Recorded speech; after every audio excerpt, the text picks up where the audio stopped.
ya kolela lela pona ekolote tolelipe mingi oye komi tango ya kotelema kolata kanda isantu kopamela ya kopamela kopapa ya kopapa kokata ya kokata kobelela moto na nzambe kitapona kosikisa misala ya satana moto itisa moto yaya ezikisa misala ya satana na mboka moto itisa moto yaya ezikisa misala ya satana na mboka loboko na yawe ezali ya kosembola mapo ekolo epambolama mpe baye kongo bamona nkembo na yawe sembola loboko tomona nguya na yoe kasi na ekolo na biso osala ya minene utayo banda na bato bokokisi nini bona mboka tumeli na pasi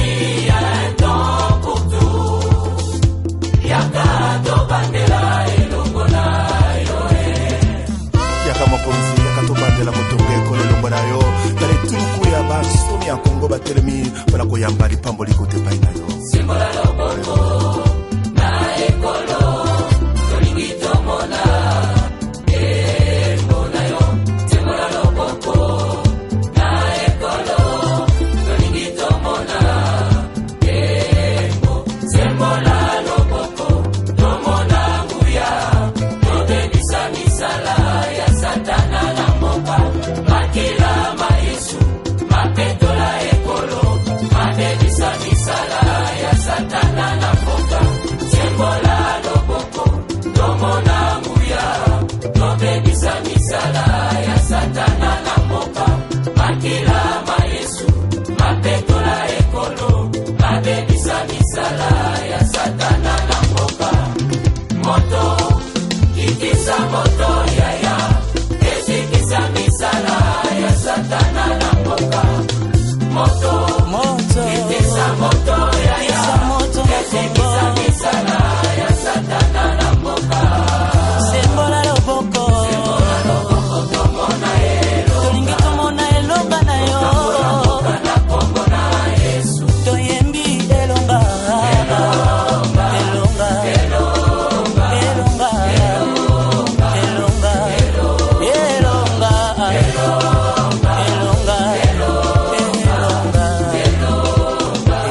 Merci Bandeko Balandi ya émission ainsi dit l'esprit eza émission oyo esungaka biso tango nyonso tu émission oyo e répondaka mingi na ba besoin na bino oyo eza spirituel ba makambo na bino oyo bino bosengaka to bengisaka basala nzambe mingi mingi pona osola na bango na makambo oyo bino bomonaka makambo oyo bino bozalaka na yango nde lelo lisusu to lingito solola na mosala nzambe moko otobengisi lisusu bomesana na ye deja mwa mingi na ba émission na biso lelo pe susu to lingito solane na likabo moko eza pe ya motuya oyo balobi que ezotala mingi makambo eza spirituel.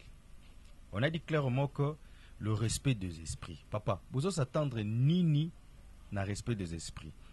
On va décortiquer ensemble avec ce monsieur qui parle bien et ils disent des choses peut-être mais avec le temps mais Togoyoka, on va lui poser des questions. Toyoka et malam, qu'est-ce qu'il va nous dire à propos ya respect ya ba esprit. Ba esprit nintoni toto ça, ba esprit nintoza na besoin de respecter. Est-ce qu'ils ont ba esprit ya mboka to ba esprit nin. Donc avec yende to découvrir ensemble Natiki Bino Bolanda. À tout de suite. Bonjour Papa Charles. Bonjour mon frère Challenge. Na profité ko pesa mbote na bandeko nyonso bazozo occasion ya kolanda Papa Charles l'homme poussière oyazali explicateur ya ba signes son de vision, bref explicateur ya ba révélation, c'est-à-dire ya ba message nyonso oyo nkola zo pesa biso na nzela ba ndoto ba vision na nzela ba salinaye. Voilà, toza très bien nyonso ezoleka bien na ngolu ya Nzambe malgré mabele banzu bebele. Merci. Merci Papa Nabiso Charles. Vraiment, eza susu malamu to bengi soli susu na émission na biso pona osolo la nayo. eloko nini ozo oningo faire comprendre biso na respect ya ba esprit elingo lobani pona. Oui, merci mon frère. C'est plus tant que le respect des esprits, autrement tokoloba le respect spirituel. C'est-à-dire quoi? Le plus grand souci à Papa Charles Lompoussière, les alliés, batoba ye bape phase mosusu. Bisika batoba uta. Batoba zali ko manipuler plus kaka phase physique. Force physique. Or, force physique, sans force spirituelle, boza nul. Eza lokola mutuka, ezangi moteur, to ezangi ba parti mosusu. Alors, tant le respect spirituel, plus tolingi kotal sabato que il faut respecter l'esprit qui t'a créé. Il faut respecter structure, to ba principe y esprit ya kelabino. Et il faut qu'on respecte l'animateur. Toba tindami ya esprit wana. C'est-à-dire qu'on respecte esprit nabino. Pour que nanzela na yende bozali pe bokozala. Alors, bato ebele bazali ko vivre te. Physiquement bolobi bozali. Physiquement nde bozo kumisa ke bapesa bino indépendance. Bozo kumisa boza na indépendance, mais bozo vivre lokola bato bazali dépendant. Alors, ceux qui vous allez respecter les spirituels, vous allez ensemble de l'esprit créateur de ces esprits, alors, vous allez battre.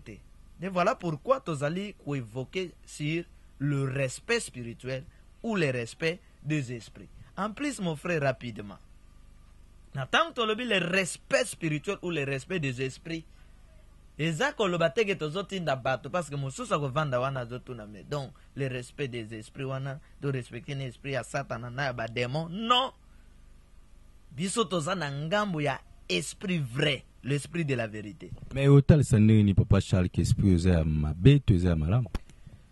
Oui, effectivement. Oyebi ndeko, le plus grand problème c'est que bato bazali koyeba te nzambe bandimela, bato bazali na ba bon guide spirituel te. L'Esprit Saint oyo Christ a promis aux disciples. Christ a lobi a enseigné bino toutes choses. L'Esprit Saint est venu enseigner ba petelo toutes choses. Ba comme bato ya vision. C'est dès que vous avez l'Esprit qui vous a créé en vous, l'Esprit Saint en vous, mon frère, d'office au comme il a la capacité de voir et d'entendre. Alors, ceux qui ont un esprit wana te, ata misu nezota lozo monate, ata mato na yo ezo yoka, mais ozo salanin, ozo yoka te. Voilà, avoir un bon guide spirituel, avoir cet esprit créateur saint en vous, que j'appelle l'esprit tout puissant en vous, mbala moko na miso kota la boye, ebi ke oyo mercenaire.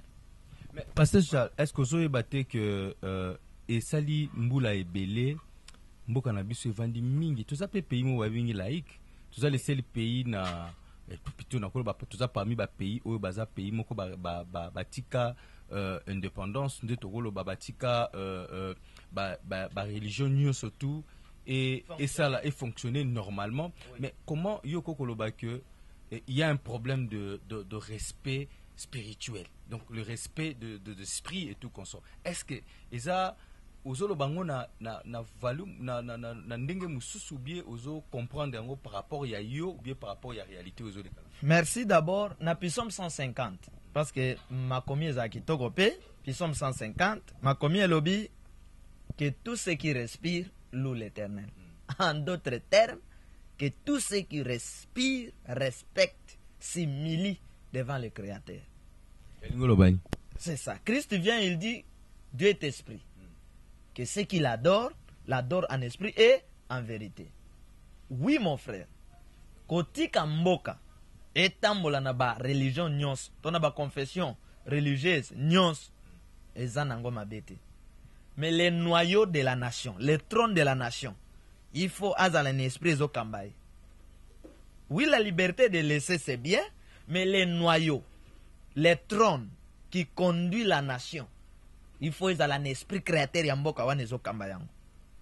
c'est pourquoi komona ke na mboka lokola États-Unis si États-Unis aleki biso na kotika bato na liberté États-Unis atika ba mangomba nini eza kuna te eza na mangomba mosusu eza kuna awa eza te mais le trône des États-Unis etambolaka te na force ya mangomba wana ndeni c'est-à-dire trône ya États-Unis bokonzi États-Unis etambolaka te na puissance ya ba musulman etambolaka te na puissance ya ba catholique etambolaka te na puissance ya réveil etambolaka te na puissance ya ba méthodiste pona ni basinyisaka ba président na bango apretaka serment likolo ya Bible elingolo bani c'est que wana eza pe baza sous ordre spirituel moko.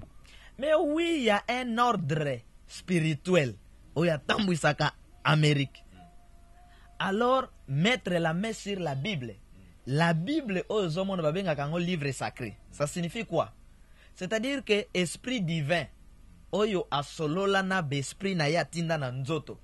Bachali solo na bango awa. Alors, États-Unis lingaka kotali sake, nous sommes États-Unis non. Kaka ledi ya mayele na biso, c'est par rapport ya bato ya molimo. Par rapport ya batinda mi ya molimo. Par rapport ya esprit créateur. Balinga koyeb sabino que nous États-Unis, nous vivons grâce à un esprit créateur, na un esprit créateur que nous devons respecter. Voilà to longwana nuke o bazaba franc-maçon, ndenge tozwaka. Mais to kende nan États-Unis za mboka oyo alingaka te kotungisa ba homme de Dieu. Il faut koyebe loko wana. Mais après mboka oyo ba bomaki pe basala nzambe. Ah oui, et l'autre côté, mais tout parler sur le temps. Le problème c'est le problème du temps. C'est-à-dire ceux qui lobby bato akala baby saki. Vous savez pourquoi notre politique et notre spiritualité au Congo, en Afrique n'évolue pas? Pourquoi? Parce que musala na biso ko akize bato bakufa. Alors j'interdis quand nakati respect spirituel éviter les conflits avec les esprits qui ont travaillé puissamment et sont partis. Éviter le conflit avec ces esprits, car ces esprits vivent, bako compliquer nos situations. Alors, il faut que la bisika nin bato akala ba bisaki pour que biso toza la plus fort. Est-ce que États-Unis ya tango ya ba John, na tango ya ba Lincoln, et ça États-Unis ya tango ba Obama? Non. C'est-à-dire que évolution ezali, technologie et mati. Alors, bah, prêta serment pour rendre hommage à l'esprit créateur. Que malgré nos faiblesses, mais nous savons que nous venons de toi. Alors, mon frère, pays nous sont développés, bazali na nguya oyo tambu isaka trône na bango. Alors, biso, lokola politique nous se tambu isa biso, trône na biso, to ebite nguya ni ne tambu isakango. Alors voilà blocage nabine. Papa Charles, olingi ozong sabiso na coutume, to olingi ozong sabiso na bokoko, to bandoki ndozonga suko sala ba cantation, o to bande ko sala. Mais mobutu sala ki angonyo surtout azwa ki trône ya mboka o ya sala nyoso est-ce que a réussi ça qui par rapport à ba esprit wana. Azonga ki na authenticité, azonga ki na bokoko, azonga ki na bakisi, azonga ki na bo parce que sala ki tourner ya Congo mobimba. Pona kozongisa milimo na biso ya kalande banda ko diriger biso, est-ce que tozwa kelo? Merci beaucoup. Nazo répondre. Mon frère, je pense que Papa Charles Lolom Poussière a été rabattu que bozonga la authenticité, bozonga. Ateyaka pe bato teke bokende soki wapi ateyaka bato révélation na kati ya révélation soki na temps wana esprit a recommandé bino retour botala sima botali c'est la révélation soki esprit a le bokende liboso bofile bokende na teyaka révélation soki toza bloqué manque ya révélation. Les vrais hommes de Dieu sur la terre baye la révélation message ya révélation. Alors, na révélation, ce que l'esprit a lobby, botambo la net bato akala, bokoti, c'est la révélation.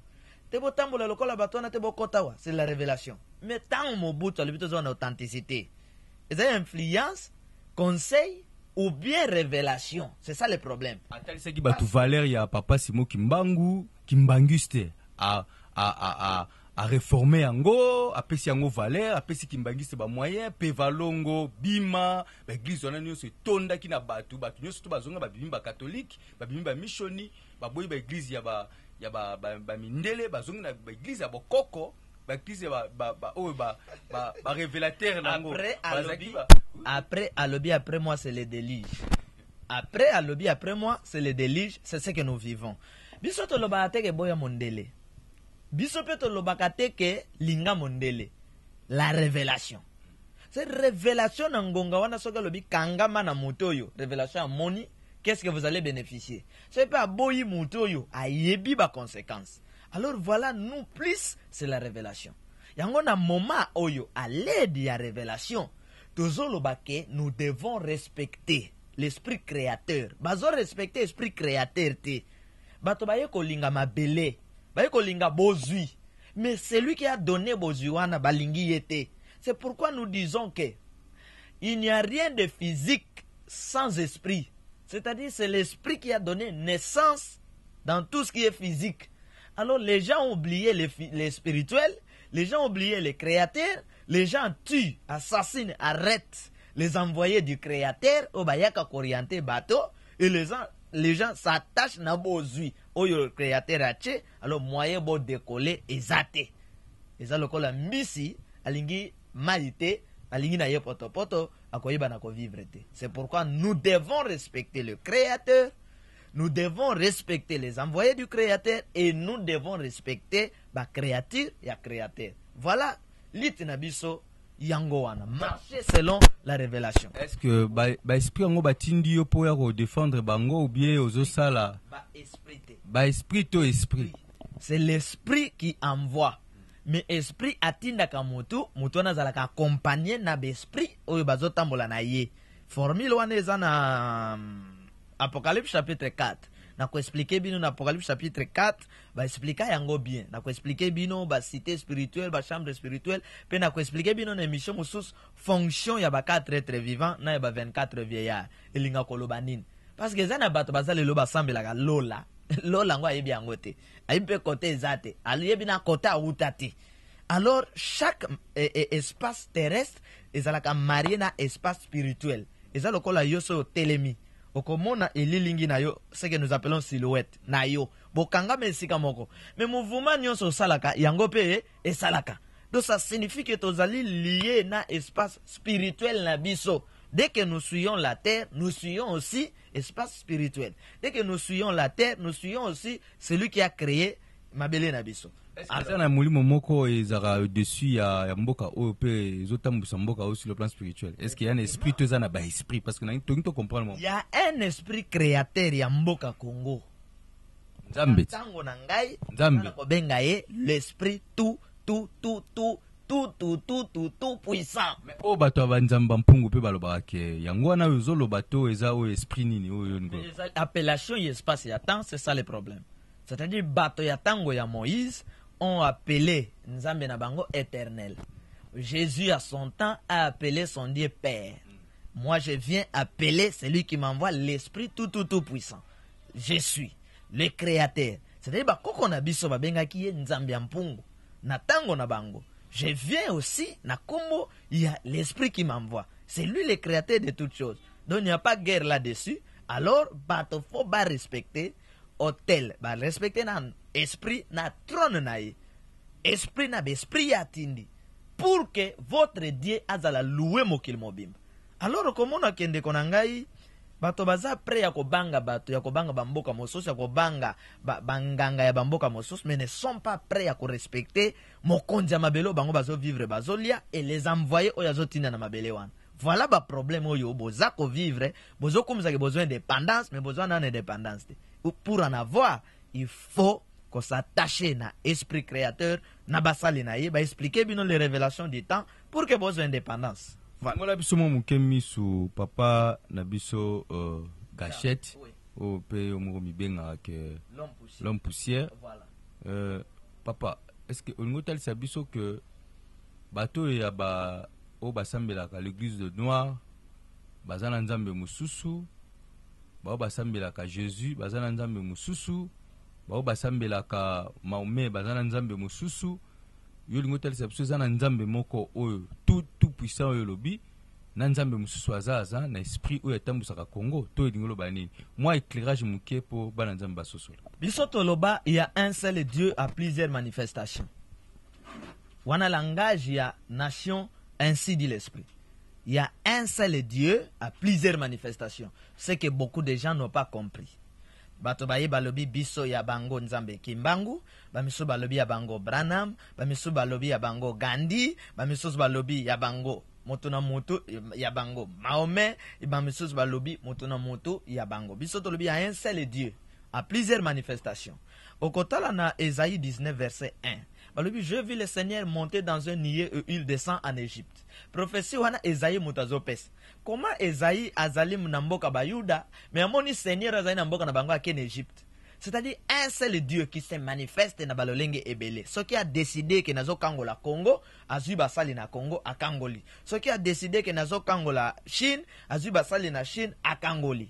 Maintenant, problème ezo se créer pour que nous ayons plusieurs dieux. Ezali ba animateurs bazako ya koteya.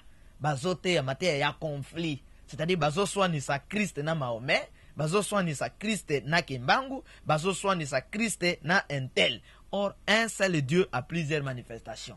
Alors, il y a encore un problème que les gens ne sont pas prêts à kondima bokondi ya moto. Pour dire qu'effectivement, Jésus-Christ na message na ye azali international. Un tel na message na ye azali local. Un tel na boy azali boy. Mon frère, je vais te dire une chose, Lelo. Lelo informatique. Lelo de quoi ça l'ordinateur? C'est ordinateur ezali international. Est-ce que tu boya yango?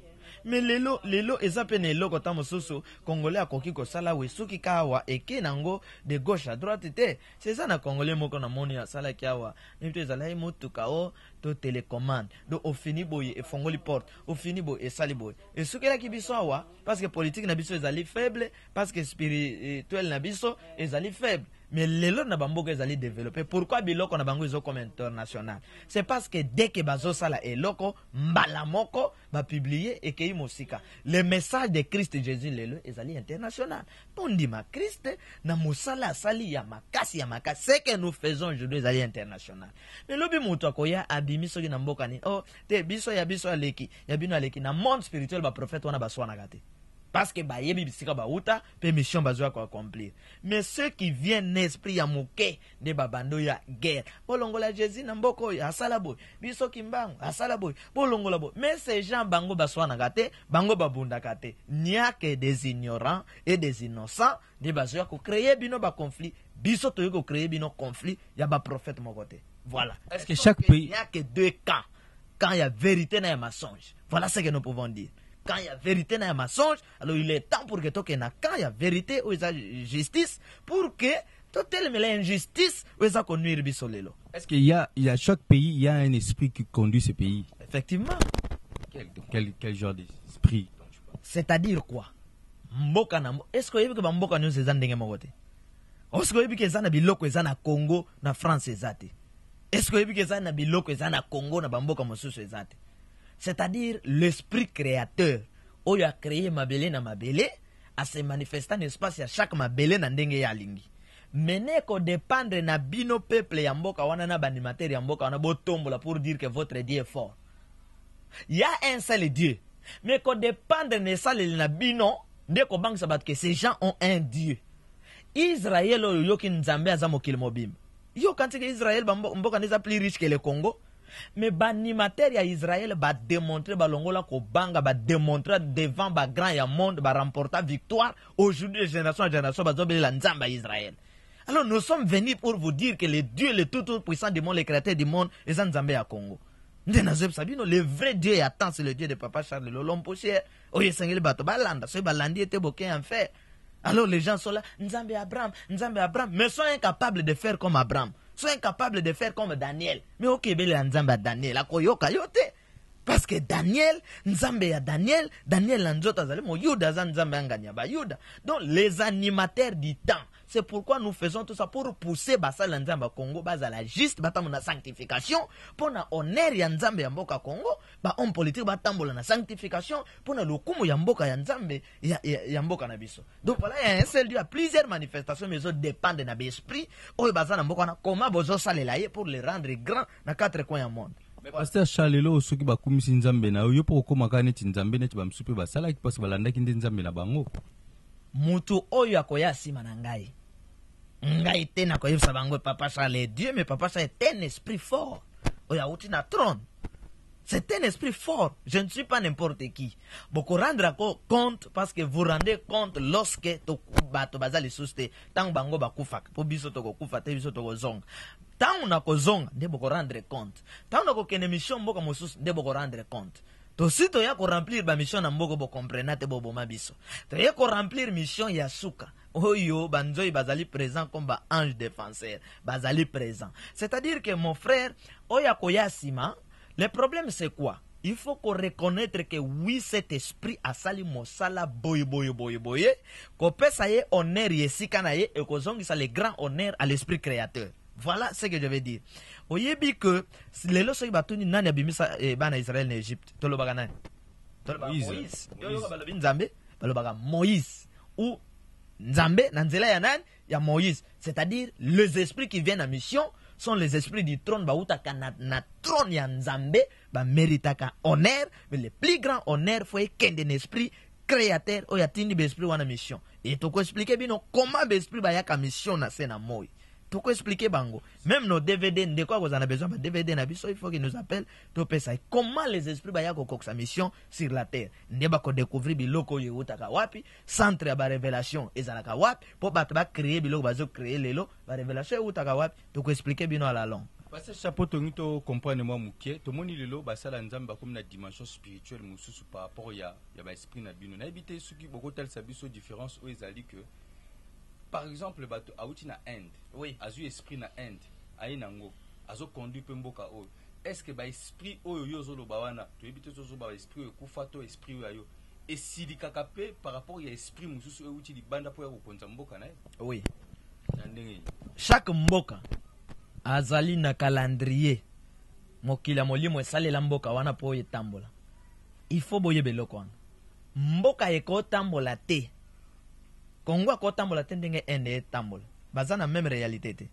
Kongo ko tambola te ndenge France azo tambola mais nous pouvons copier moi ba comportement ya malamu pour to appliquer mais chaque mboka aza na esprit na ba condition spirituelle ko tambwisa mboka wana Israël atambolaka te na ba condition ya bamboka mosusu na ba condition ya molimo ya mboka na ye nde atambolaka nango. Alors nous échouons parce que to tambolaka na ba condition ya molimo même ya langue ya bato mosusu na ba condition ya molimo ya bamboka mosusu. Alors ba kopiaka ce qui est extérieur mais ba kopiaka molimo wana te. C'est ça le problème. Alors au moni que ceux qui bo copier ce qui est extérieur bo copier molimo te boko zala bloquer. Eza lokola manduki bapesaka bamboka na biso apo babunda manduki obino bokenda kosomba manduki wana ekozana pouvoir tel likolo ya bamboka batekelaka bino c'est des temps boko bunda bakosalela bino arme eko neutraliser ba arme na bino babimisela bino ba arme bino bosombaki te parce que bango ne bazosalela bino. Voilà, c'est pourquoi chaque mboka a un esprit ya mboka na ye, na ba esprit nzamba pesi na mboka na ye, na ba armée nzamba pesi na mboka na ye, oyo ko tambwisa mboka na po bo longa, po bo koma ba grande puissance. Alors c'est ça to découvrir kangote. Alors tozo fonctionner na ba esprit ya étranger. C'est-à-dire que mutazo kamba mboka, mutazo kamba lingomba, mutazo kamba akeko luka esprit ko kambela mboka na maison moko quelque part, na maison moko ezali maison étrangère par rapport à l'esprit tout puissant, soit na kati mboka wana soit ailleurs pour ya ko kamba trône azana ba mibeko na ye. Je vais plus loin pour dire que plus loin, tokozala prudent de dire que responsable nyonso ya mboka oyo akoki ko bala mopaya te. Responsable spirituel nyonso ya mboka oyo akoki kobala n'importe qui te et ce sont des hommes à surveiller. Bazana droit ya bambeba te, bazana droit kendumba te, bazana droit bilangwa te parce que ba corps spirituel wana soki ake kobala mopaya so atamboli ne kobo ateki pouvoir na bino bamboka mosusu ndebo ko souffrir de génération en génération. Ça c'est vrai, c'est réel, je sais ce que je dis. Donc il faut surveiller, protéger. Normalement c'est la politique, l'État nde alinga ko protéger ka ba homme spirituel et les hommes élevés. Oyebi ke vi ya ba Obama ils a surveillé na mboka États-Unis. Donc ils a surveillé azana droite ko sala mbeba akangi hotel awa ndenge to mona ko o na bamboka ya Afrique o un gouverneur ya abina katsoki ba dance nini bino bokomisa kana bamboka ya Afrique o ministre mo akoti akanga ki bara salibo non na ba pays qui se respecte ou ba respecta ka esprit créateur. Moutonyon sa zui responsabilité quel que soit le lenge na ye faut ba surveiller jusqu'à ce que mission na ye kosil. Ce que mission ainsi le ok ko mela masanga pas de quoi. C'est ok ko lango na lo bate ko mela masanga. Ok ko langwa pas de quoi parce que mission ainsi mais pendant mission ozana droite ya ko commettre bêtise sinon ko teka mboka mobile nde lelo bokoti na kati ya défaite bakoko na bino bateka bokonzi na Israël. Ce qui te comprendre bien, à Kacha politique, il n'y a pas des hommes spirituels, il n'y a pas des hommes sincères. Donc il n'y a que les gens qui sont tellement aveuglés dans les esprits étrangers. Peut-être Yango. Mon frère, je n'aurais pas honte de dire qu'il n'y a pas des hommes spirituels. Bakoki kozala bango moko bayebi, mais le réalité a ba résultat nyonso faut bomona kango physique. Résultat il y a fonction spirituelle, faut bomona kango physique. C'est-à-dire lorsque on parlait de Samuel Nakati à Israël, si bon mon fait physique, il y a Samuel, on l'appelait Dieu en Israël. Bon, Moïse tant balobi que guide spirituel à Israël, vous avez vu des effets. C'est tant ba benga lelo États-Unis grande puissance. Si bozo mon a ba effet. Tant ba zolo ba que Chine azana go kota na ba grande puissance, bozo mon a ba résultat. Maintenant, vous allez dire que vous avez des hommes spirituels, c'est-à-dire des hommes spirituels dans la politique nanine. Quels sont les résultats de ces hommes spirituels au sein de Mboka Nabino? Il faut des résultats palpables. Ne pas qu'on dise que oui, il y a ceci, c'est là. Aujourd'hui, même par rapport aux élections, si tu vois que ce sont les hommes de Dieu qui ont prophétisé par rapport à ce qui s'est passé dans notre pays en disant que bon voilà Nzamba opé sabiso mwana moko akoya et monsieur s'est révélé et tout yende akotombo la mboka comme ça mboka na niveau moko boye puis makambo ko changer nde moko akoya kozala sage wana nda ko simba mboka mboka kende. Ce sont toujours des hommes de Dieu qui parlent et qui disent ce genre d'histoire. C'est prophétie on est s'accomplir. Dans le besoin qui n'a processus mwana paye aye donc papa kizenga ba firma yango babi ke mwana ngoye ya ikofungola nzela pour que sage moko azwa trône ta kozwa trône nde akozongisa nyonso na nzela et puis to so totali be ba pasteur bazali o bazo simba pe ba makambo yango. Gloire à Dieu, ce qui est zabongo gloire à Dieu, to mona yango, Congo ba peuple congolais ba mona yango, gloire au Seigneur, o informer nga eloko oyo na eshapaki, tozana kozela yango ngai pe nazozela yango, naza d'accord na zela yango biloko bazolo ba wana parce que vous savez que responsable nyonso azalaka bénédiction pour na mboka, bénédiction pour na peuple naï. Si vous avez des responsables qui sont une malédiction pour la nation, vous êtes aussi maudits.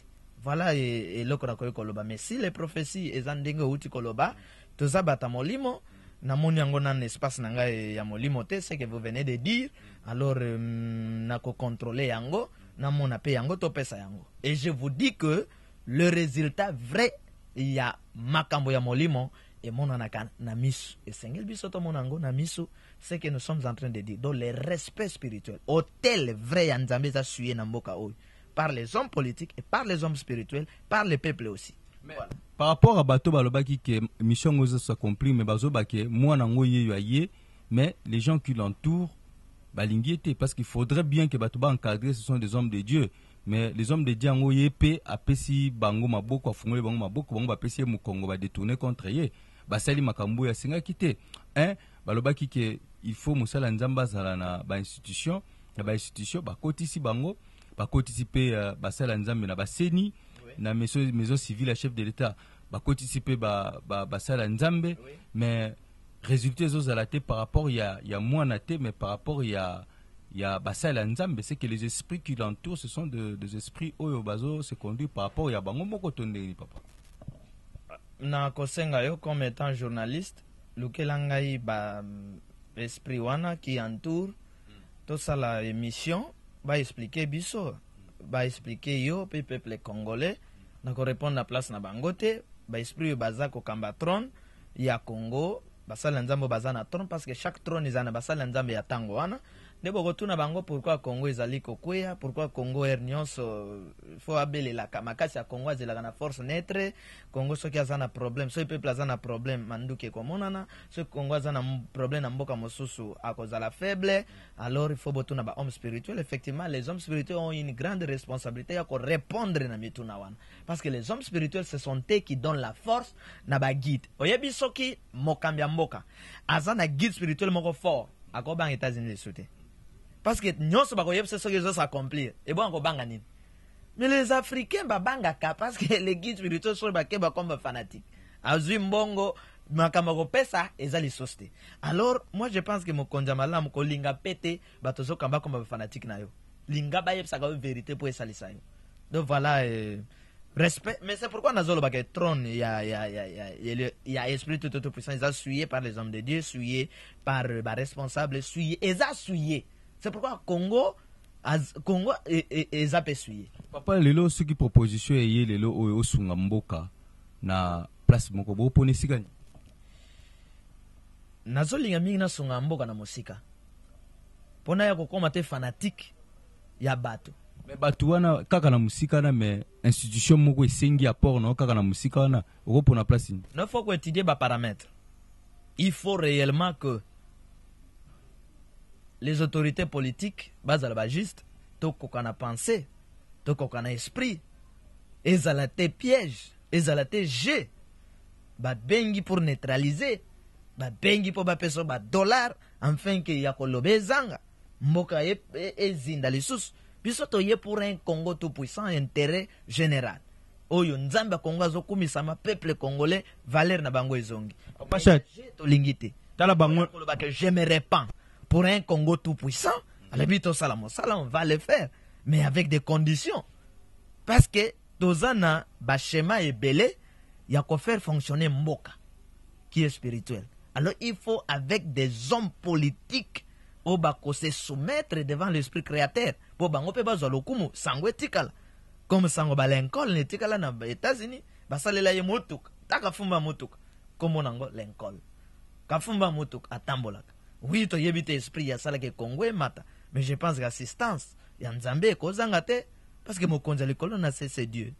C'est Dieu. Ezatenga biso to jijakawa ba franc-maçon boy non. Mokila molimo eza na jugement pesa na ba ordre spirituel. To yebi secret ba ordre spirituel. Il faut toujours que vous ayez un ordre spirituel puissant oyeko tambwisa trône ya mboka pour que peuple a se soumettre alors ko bonga ekota Nzambe na bino akumisama. Voilà. Est-ce que loko ni okoloba otala bango pena na télévision boye otala na bango mbunzu na mbunzu eloko ni yoko koyebisa bango ya malonga basala pour que changement ekota na mboka oyo les hommes de Dieu bazonga na place na bango. Est-ce que basala Nzambe ba perdre to ba gagner bango déjà soki basala Nzambe ba gagner bango déjà na monde à ténèbres yo meka koyebisa biso pour que bana Nzambe basosola baluke sika ya kokende kosambela soki bazonga na ba Dieu étranger parce qu'aujourd'hui so totali pe bien ba Inde ba nini lelo o baza puissant sur le plan spirituel ba komi ko dominer monde ba ko type d'Afrique lelo ba pasteur mingi ozotala bazoki nozo ba puissance na bango na ebite soki wapi lilobani yo koloba en face pour que batu so basosola tala na fongoli miso na ngai en face ndenge mon frère asengi boyebi na mboka na biso to na mokili soki mutu soki bato ba mati okoyoko eza ba puissance à ténèbres.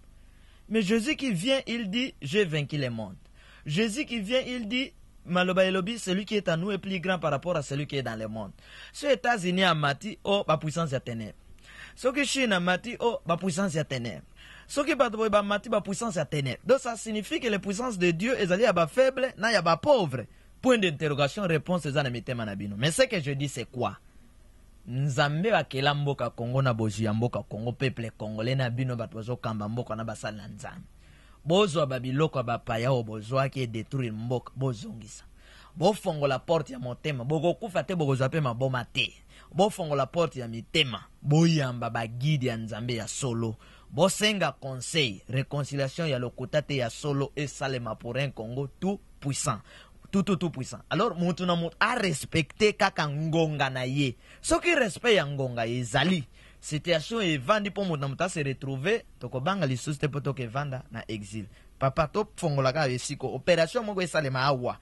Na esiko ya mutu na mutu. Na awa ya mutu na mutu. Soki opération wana esalemi to tongi pota wana. Ndeko na ngai to vandi si l'esprit tout puissant mutu na mutu azo mi banga bisika azali. C'était mutu na mutu azo banga esika zake. Soki na salibo Nzamba azomona ngai. Soki na salibo Nzamba Kongo ko sepelate, mutu na mutu bando banga conscience na na degré wana toko bongisa mboka na biso. Ko rendre Congo paradis, ko rendre Congo tout puissant, ko rendre Congo grande puissance ya monde bato mosusu pe balanda biso eza possible. Soki ka to afficher volonté. Leur volonté wana eza na mitema na biso. Voilà ce que je peux dire na bana na Nzambe. To komi laxate metoye pona mabele ngani ya nkolo. Eza mabele na biso te. Est-ce que Congo est souffert parce que batongela papa Simo Kimbangu monimate, papa Mpadi monimate, bafumalongo monimate, yangonde bango bazo kanga Congo sur le plan spirituel. Papa Kimbangu a besoin de monument mon Dieu. aza besoin monument te so comme na besoin monument wana enseignement ezali bikeko or na tanga esika mo balobi atelemelaki bikeko parmi bamateya na ye atelemela bikeko oyo ezalaki via bandeko bapretre atango wana bamemelaki biso kofukama na ekeko oyo ya Joseph oyo ya boye ye atelemela bikeko atelemela badanse ya mabe oyo ezosala rage lelo atelemela yango aza na besoin ekeko te yango mikolo nazolobake mobali ya tembe oyo akodelivre Congo mobali ya tembe te oyo odelivraki oyo obimisaki bato metropole ibanda te mobali ya tembe oyo akodelivre Congo mais tant que bamilimo ekufi baza pe na zuwa bango balingi pe basalela bango ba cité bakombo na bango mpo namoni awa pe papa mwa moke otangaki balincoln awa basalela bango pe bamituka mais namoni mpo otangi pe mwa mokie na bamboka bapaya bo mpo na nini te mpa na biso bapapa mpadi bango nyonso basalela bango ata mwelo longonia na yebi ye plus te papa mpadi longonia soki asala mosala nzambe longonia oyebi ce qui est important plus ezali ke besprit oyo babunda mpo na mboka oyo baza na kolela na eta ya situation ya mboka me ntango biso tozotelema boye no baza na esengo ya kosakana te parceke posa na bango toza na kokokisa yango alors susi na bango plus ezali bamona mboka ekangolama susi na bango eza te bokocha batie monima moko awa ya koko na nga kasavo bote siko depuis batie monima wana omoni kolia ezongi bien mais azaki politique tozoloba pe spirituel pe baza na posa nango yango bazokanga mboka ekende liboso te mpo borespecta bango pe te bohonora bango pe te me namona mpe nayebi te soki azali moto mwindu soki mondele ekeko moko soki ya ndeko Jean Bosco ekenda est nayebi te azali mondele to moto mwindu bo nayebi te ekeko ya ndeko Anuarite basala yango nanu te nayebi te donc ekeko ya bata molimo nde ozoluka ekeko ya bata molimo eza kote nini nakoluka yango nakoluka soki ezali me problème eza ekeko te problème eza bokotya ekeko me bosali eloko te ekeko wana aza nde na besoin ya nini te la reconnaissance eza problème ekeko te mais Brazzaville batya pe ekeko namona pe ancêtre na bango moko ekeko batya bato bakoma kokende kuna ekoma place moko ya tourisme c'est quoi Brazzaville ekomi nini mboka pe oyo bakongole bazokende luka bobilia Brazzaville akomi nini Brazzaville akomi nani eloko te tala soki Afrique ekangolami bokomona en plus Brazzaville oyo bozomona bino bokanisi esprit ya Brazzaville ezali créateur ya Brazzaville oyo azali si azawa Brazzaville aza lokola panzi ya ndenge baloba mikwa na ngai Brazzaville aza mwana ya mboka oyo Sévéron de Boiseau tiewa pardon Sévéron de Boiseau c'est Sévéron de Boiseau aza nani mais yende basalela ye monument aza ancêtre na bango pas de quoi nazo expliquer omoni Angola na Brazzaville na Gabon baza bana ya mboka oyo ya Congo l'espace physique belge nde ayako kata bino po créer bino babiloko bozo bunda lelo na bapasi oyo bozomona lelo mais l'espace spirituel baza bana ya awa badémarche nyonso bazosala soki Congo ebongi te Brazza mpe abonga te Brazza abonga te bokanzi mpo lipa na Brazza emataka te nde bolobi wana kobonga eza kocréer Brazza kobunda na mboka nini lelo abunda na mboka kofaire face na mboka nini Europe abunda mais lelo Chine akofaire face ata na mboka moko ya Europe Corée akofaire face na mboka moko ya Europe mais Brazzaville pa bandi kotelema bapays voisins nyonso voisin atelemeli eza bengani bango nyonso na babassin africain na banani tout baza illégal na mboka na bango abenga laksi puissance esprit ya mboka na ye balakisaka makasi te na ndeko na yo makasi ya solo balakisaka na monguna makomi place moko na Deutéronome 20 alobi kodefisa ndeko na yo te Brazzaville so abengani Congolais ndeko na ye wana oza makasi te Jefte abunda na bandeko ne te bandeko ne babengani yake evanda ntango banguna bayeba kebenga Jefte bayeba ndeko na bango aye abeta banguna makasi ya mokonzi ezalaka te na bana ozokamba makasi ya mokonzi eza na banguna bazwa kobundisa bana yango na okomona na Congo patron moko plus riche me mbongo ne bato babénéficiaka bana misala na ye te bana na ye te me bato mosusu basi ya ndumba akenda kosopela bato mbongo me bana ne bapauvre ese wana patron or Jésus apesa vie pour na biso donc voilà mon frère makasi ya Brazzaville ekozala na bakongolais te makasi ya Brazzaville fo ezala na bato oyo bakomisa Afrique baumbu voilà eloko na koloba Merci beaucoup, Papa Nabiso Charles, Papa Poussière, Aibi pour la Nyanzo Mbenga Papa Poussière. Eza esengo mingi na ndenge to siliko yoka yo mamuke na problème o ya ba spirituel o batu mingi ba ignoraka o meki kokota biso na kati mais toyebi ke dimension nango koloba parce que lobi mamuke likolo parce que tana biso penza eza tembe à la prochaine tokoya koloba mwa mingi na kati ya kati. Alors okoyebisanga nini est-ce que eza vraiment na batu pe baza awa bako sangana pe basali mbomoko pour que ba tombola corps spirituel na biso na ebite soki ba osala ordre moko ya sika pour que et se manifester parce que na ebite soki na yo moko to na batu mibale to misatu nde ba osala likambo. Merci.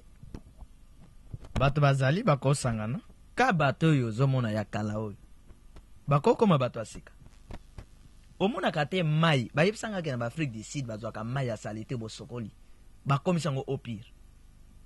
C'est-à-dire kaka biso bato yo ya sika na bato akala toko sangana poto koma sika Kongo ya kaloyo toko balosaye akoma pe Kongo ya nini ya sika problème ezaka metema ezako problème to sangana te poto sala to sala soki nini organisation moko boite organisation wana epanzaka si ba religion yo tango ezali bato baote ya te bazo réveil tango bato babando te ya te tango réveil azalaki na structure te tala bato ko bika depuis akoma structure akoma fanatique a bébé sa vision réveil kyo jalousie haine ko swana tu to évoluer na ndenge balobaka concurrence moko loyale mais pona développement omoni eloko moso esala ke to bonga te ndeko eza nini toyeba te ko gérer division na biso bokabwana biso soki ba musicien mibale bakabwani ko kabwana tina motema moso sa ko kufa bata politique mibale so bayoka na te ti moko akokufa mais mindele na éviter esprit nini lata bango ndeko mindele baza bongo te batu ni joueur moko ya Brésil na Neymar na Messi nani aza grand joueur ya Brésil alobi eza Messi ndeko na ngai to comme na niveau on a ko reconnaître que non ndeko abeta musique bien que ngai ndeko alobaka bien que ngai to sangana pona zwa quelque chose to sangana pona zwa pe yaye iko zala kitoko en réalité mutu aleki moninga zate bibi mukolo musu to kontina bisto zokende kotaki ngasani sikoyo recevoir aswani na kilia moko na kati ya bisi kilia wana ipsi ozama elete to koma ikota eke kwa yandeko lumumba recevoir alobi nazama elete alobi mimi so inazama elete kasi yo zama ele kitisa loboko andeko lumumba nalina lobanini sede mutu aleki moninga zate réponse wana okoka kusatande nango ça signifie so lekinga na mayele tamusonga na lekio na bozoba mon frère mais ce qui te vend to yebi ke mutu nyo sazana tina même bato bozo nyokola lelo lobi akokoma pe mokonza kangiyo ko négliger mutu te oyebi lobi te ce qui te lati eloko wana verso Christ alobi ke aime ton prochain comme toi-même papa toko koma munene pe ba grand ya kosakana te e mutu alingi moko avimba ba pake avimba alia atonda apasuka na basuke pasuka non boyebi nzambe te mon frère. Merci voilà. beaucoup, Papa Charles. Le banabiso maya suka et tungto loba mwa muke potalisa biso programme na yo réellement zanini bi projet na zanini pour l'avenir en boko. Merci mon frère. Banzo ya nzambe babundela biso. Ndengeni. Armée ya molimo ekite bundela biso po bato yo biso to chake likia ke bako défendre biso, ba trahir biso. Bazoluka basala bato mabe bakomisi mboka ya bango moko. Alors armée ya molimo ebundela biso bitumba susi na ngai ya makasi ezali que verso eloba faisons l'homme à notre image et s'accomplir, que nous ayons un Congo tout puissant avec un peuple tout puissant, avec les hommes de Dieu tout puissants, avec les enfants de Dieu des quatre coins du monde tout puissants, avec un esprit créateur tout puissant. C'est-à-dire que to rendre ma belé paradis. Bato balinga ba kendega lola, to rendre ma belé paradis. To sepela. Mi bo bebisa ma belé obiso to ke lola. To go landa Yesu. Orezaya lobi ke Yesu amati, Seigneur amati na niya kiti na Egypte. Si nkolo azawa, boke luke wapi. bazwa bafize awa bakeluka ye na line bamona ye te nkolo so boluki bokomona ye te boya toyebisa bino bisika azali bokeluke na line bokeluke na mai aza ne mosika te aza 2 mètres. Donc voilà mon frère, nzambe apambola yo mpona mosala makasi mpe nzambe asunga bandeko nyonso bakolanda biso. Donc soki bayini biso nzambe alimbisa bango mais comprendre plus loin que esprit oyo eyelaki nde biso basuka pi pesa biso mwa adresse na yo pe numéro no poto bato o baza besoin ya réagir babenga o po bosolo 89 83 77 536 0990 75 46 77 www.ainsidilesprit.com site na biso ainsidesprit@yahoo.fr mail na biso. Alors esprit ainsi Facebook na biso Papa Charles Luo nde YouTube na biso. Alors nzambe apambola bandeko nyonso ba yebi na kolanda biso asembola loboko likolo na bango et surtout apambola mabele ya Congo. Voilà. Merci beaucoup baladi ya émission ainsi dit l'esprit tokomi na suka penza boyoki mwa mingi oyo basosoli oyo bazaki na posa ya kozwa mwa mukie information ou bien nakolo bango ya kososola peut-être na makamsu ba wane ko poser ba question comme tout na trop. Maintenant on est arrivé jusqu'à la fin. Je vous salue tous et suivez cette émission. Nous avons toujours besoin de vos réactions, vos suggestions et tout. Donc si vous avez besoin de réagir, il y a un numéro là, juste là, vous pouvez appeler et nous appeler, nous allons vous répondre et puis nous allons poser des questions à nos invités. Soyons bénis et que Dieu vous bénisse. Au revoir.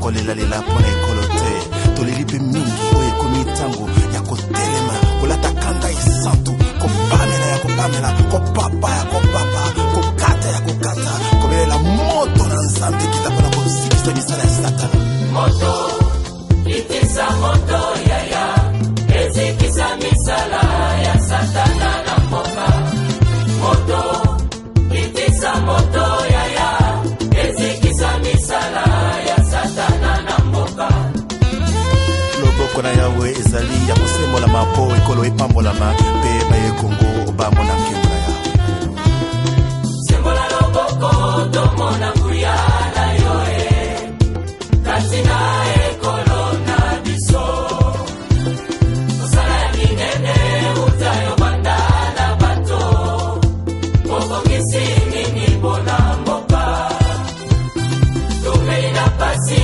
ya temps pour tout yaka tobandela elongo na yoe yaka mokonzi yaka tobandela motongo ekolo elongo na yo tale tuluku ya basomi ya Kongo batelemi mpona koyamba lipambo likote epai na yo sembola loboko na ekolo tolingi tomona embo na yo sembola loboko na ekolo tolingi tomona embo sembola loboko tomona nguya tobebisa misala ya satana na mboka makila mayesu mapetola ekolo mabebisa misala ya satana na mboka sembola loboko tomona nguya tobebisa misala ya satana na mboka makila mayesu mapetola ekolo mabebisa misala ya satana na mboka moto kitisa moto